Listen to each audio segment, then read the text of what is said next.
was never designed to last this long. But, the rover was never designed to go through Martian winter, and she went through 3 winters successfully.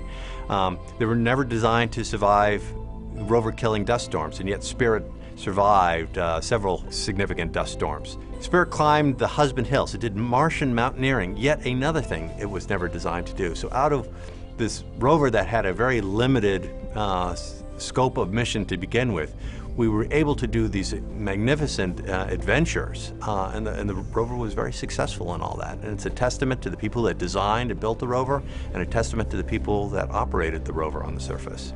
The whole mission has had a really amazing ability to turn what looks initially like it's going to be adversity into a great triumph. And Spirit, in particular, has really been known for this quality. One of the things that characterized Spirit on the surface of Mars was the ability of that rover to turn lemons into lemonade. A couple of years into the mission, Spirit's right front wheel broke. And we had to learn to drive the rover backwards. In fact, relearn how to drive the rover, and we would drag that wheel. But out of that adversity came perhaps the most significant scientific discovery on the surface of Mars. We were hoping that Spirit would find evidence of past water history at Mars, and not only did Spirit find evidence of past water history at Mars, she found evidence of pH-neutral water at Comanche Spur, and she found evidence of hot water existing and kind of acting for long periods of time in the region near home plate that we call Silica Valley. So from a science perspective, Spirit smashed expectations, right? She did way better than we would ever possibly have hoped for. What Spirit has told us is that Mars was one time like the Earth some 3.5 to 4 billion years ago. There was liquid water on the surface, there was a thicker atmosphere, there were warmer temperatures, and there were even sources of energy, things like hot springs. These were all discoveries that Spirit has made.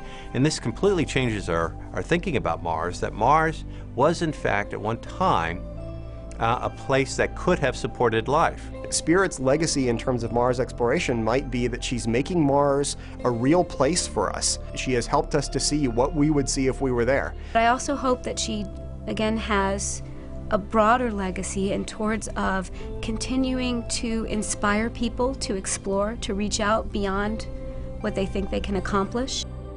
We always knew there would come a time when one of the rovers wouldn't be there. That's the interesting thing, is that you do become very attached, and you think of these rovers really as part of your team and part of your family.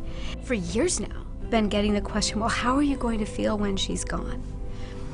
And I've always had this image of sort of the New Orleans jazz funeral procession, where there's some sadness, of course, because Spirit has been essentially my entire career at JPL working with these 2 rovers. There is just so much to celebrate. A life, if you will, that lasted beyond any expectation, discovered wonderful things. So it's very bittersweet. I'm always going to be really proud of Spirit. Spirit was my first Mars rover, and if you've ever had a first car, you know a little bit about what that's like.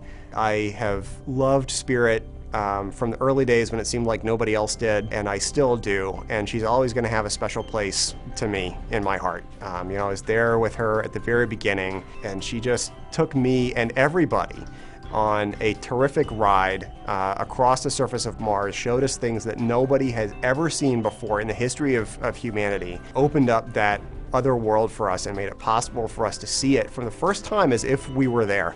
And I'm always going to just be, it's the kind of thing that I grew up dreaming about when I was a kid, and to get a chance to do that for real with my real life, Spirit made that happen for me, and she's always going to be special to me just for that alone.